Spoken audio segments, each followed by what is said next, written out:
He didn't say it in anger. That's the first thing you need to understand. Pat Murphy didn't slam a clipboard. He didn't raise his voice in the dugout. He didn't pull anyone aside with fire in his eyes and frustration bleeding through every word. He said it calmly. Almost quietly. In the measured, deliberate tone of a man who had been thinking about something for a very long time and had finally decided that the time for thinking was over. He said, "Let me handle the catching for a week." And the room went still. To understand why those 7 words hit the way they did, you need to go back further than last week. You need to go back to a pattern. A slow, accumulating series of moments that, taken individually, looked like nothing more than the ordinary friction of a long baseball season.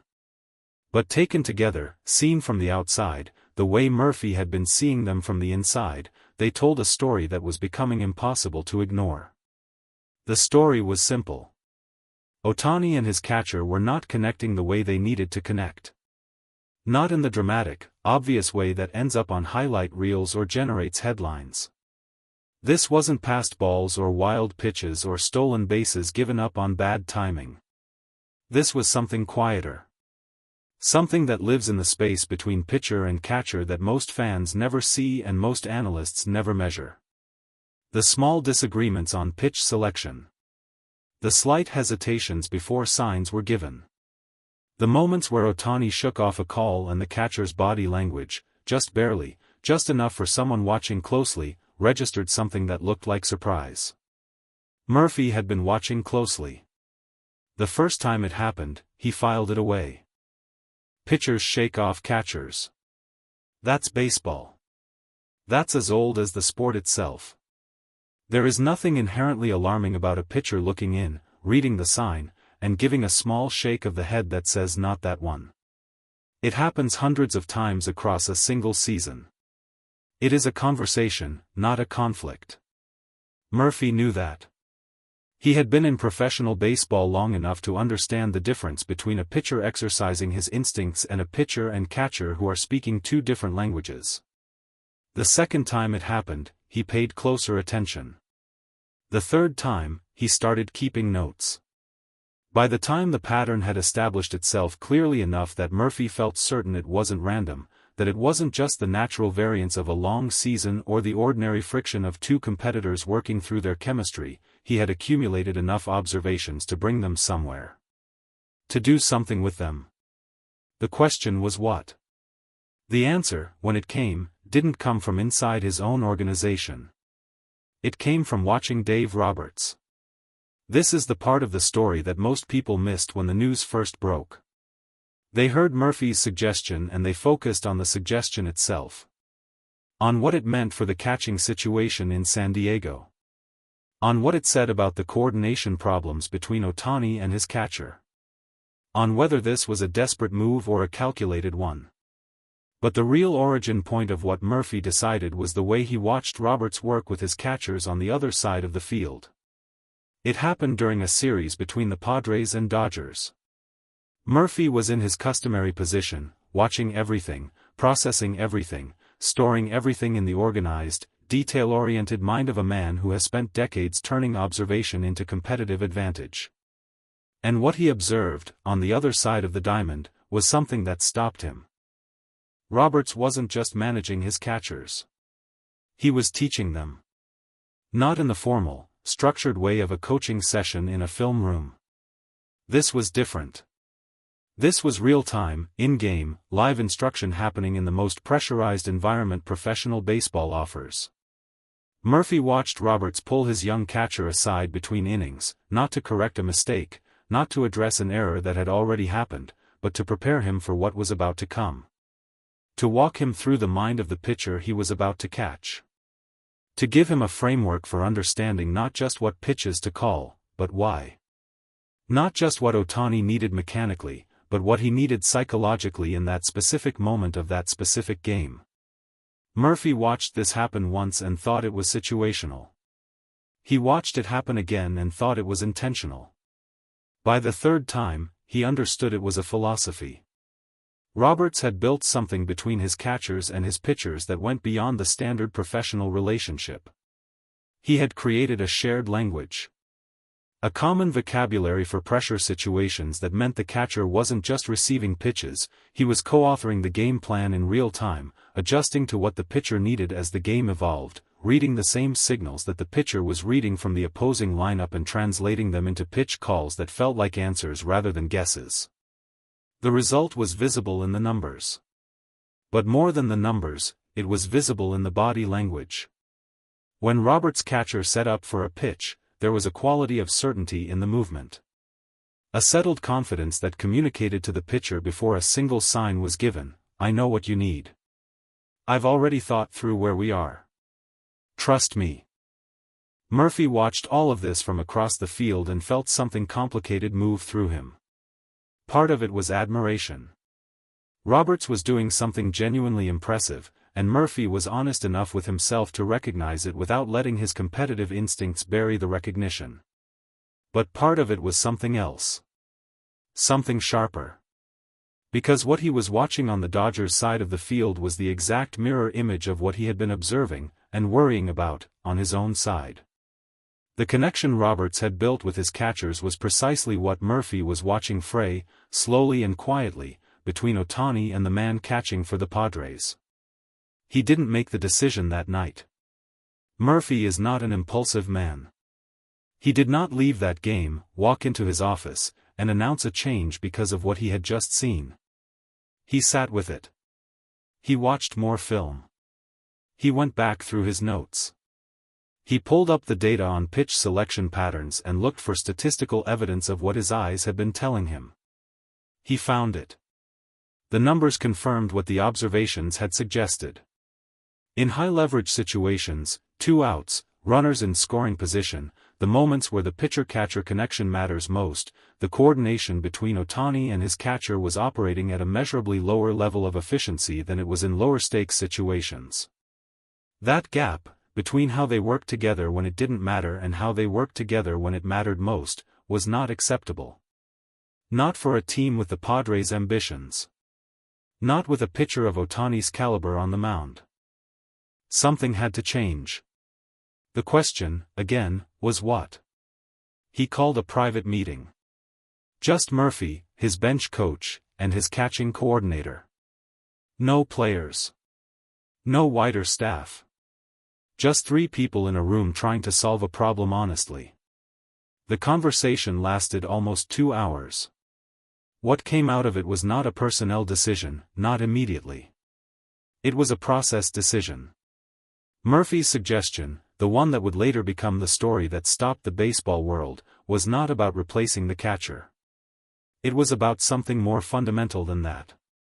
It was about rebuilding the communication system from the ground up, and doing it in a way that actually addressed the root cause of the problem rather than simply changing the face behind the mask. His suggestion was this: for 1 week, he would take personal control of the catching preparation. Not the in-game catching itself, but everything around it. The pre-game meetings. The film sessions. The sign sequencing. The pitch-to-pitch communication protocols.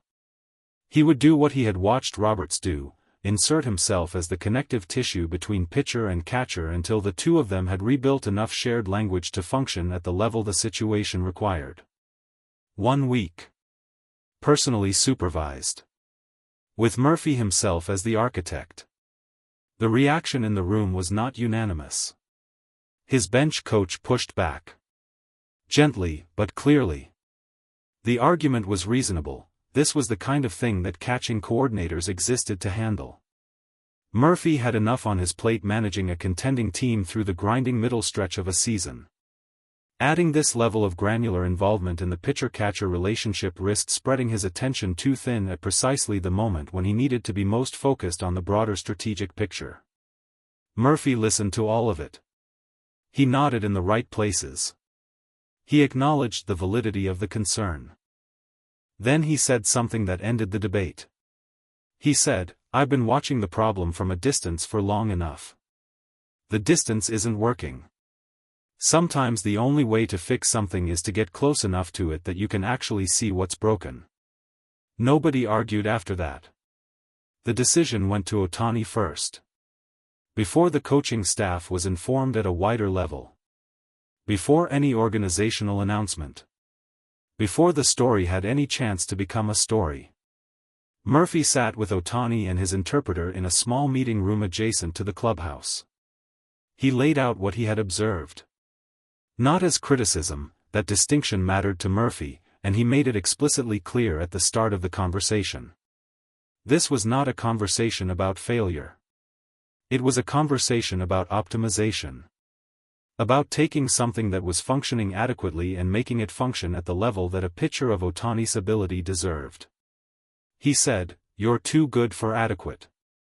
And I'm not willing to let adequate be the standard for how we catch you." Ohtani listened through the interpreter. He didn't respond immediately. He had a quality, those who have spent significant time around him describe it consistently, of processing information in a way that you can almost watch happening. A stillness that isn't passive but active. A quiet that feels like computation rather than absence. After a long moment, he asked one question. He asked, "What do you need from me?" Murphy said, "Show me where the signals are breaking down. Show me the moments where you're getting a sign and your instinct says something different. Don't adjust to the miscommunication. Let me see it clearly so I can fix it from the source." Ohtani nodded. The meeting was over in less than 20 minutes. What followed over the next week was something that several members of the Padres organization described, carefully, off the record, in the way that people describe things they don't fully have language for yet, as unlike anything they had seen a manager do before. Murphy was everywhere. He was in the pre-game meetings earlier than anyone. He was asking questions that catching coordinators don't typically get from managers, specific, granular, technical questions about the logic behind pitch sequencing decisions in particular count situations against particular hitters. He was watching Ohtani's bullpen sessions not from a distance but from close range, standing behind the catcher, watching not just the pitches but the communication between them. The signs. The pace. The rhythm. And slowly, something began to shift. It wasn't dramatic. There was no single moment where everything clicked into place and the problem dissolved. Real fixes rarely work that way. But over the course of several days, observers in the Padres camp began to notice something different in the way Ohtani and his catcher were working together. The hesitations became less frequent. The shakeoffs decreased. And when they happened, they were followed more quickly by a re-sign, a catcher adjusting in real time to what the pitcher needed, rather than holding to the original call. The shared language was being rebuilt. When the story broke publicly, the reaction divided almost immediately into two camps. The first camp saw it as a sign of organizational dysfunction. A manager stepping in to personally supervise pitcher-catcher coordination is, by traditional baseball standards, an unusual move. The standard read was that something had gone seriously wrong, that the normal organizational infrastructure had failed, and Murphy was being forced to compensate for that failure by doing the job himself. The second camp saw it differently. They saw a manager who had identified a specific problem, diagnosed it accurately, and made an unconventional decision to solve it rather than managing around it. Who had watched a competitor do something brilliantly and had the intellectual honesty to take the lesson seriously. Who had prioritized fixing the actual issue over protecting the appearance of having everything under control. Murphy, when asked about it in his media availability, didn't spend much time on either interpretation. He said, "I saw something that needed to be better. I made a decision about how to make it better. That's the job." A reporter pressed him, "Was this directly influenced by what you observed from the Dodgers staff, specifically Roberts, with their catching core?" Murphy didn't hesitate. He said, "I pay attention to what works. Roberts does a lot of things that work. This is a competitive league. You don't get to be too proud to learn." Somewhere in the Dodgers organization, someone shared that quote with Roberts. His reaction, according to a person in the room when he heard it, was simple. He smiled. Quietly. The smile of a man who understood exactly what had just been said, and what it meant, and why it mattered. Then he went back to work. Because that is, ultimately, what this story is about. Not the controversy. Not the organizational politics. Not even the specific coordination problems between a pitcher and a catcher trying to find their language in the middle of a long season. It's about two managers on opposite sides of a division race who are both, in their own ways, trying to solve the same problem. How do you get the most out of the most extraordinary baseball player that any of them has ever seen? Murphy's answer took the form of a shocking suggestion. Robert's answer has been unfolding, quietly and brilliantly, since the day Ohtani put on a Dodgers uniform. Neither of them is finished yet. And neither, it seems, is Shohei Ohtani.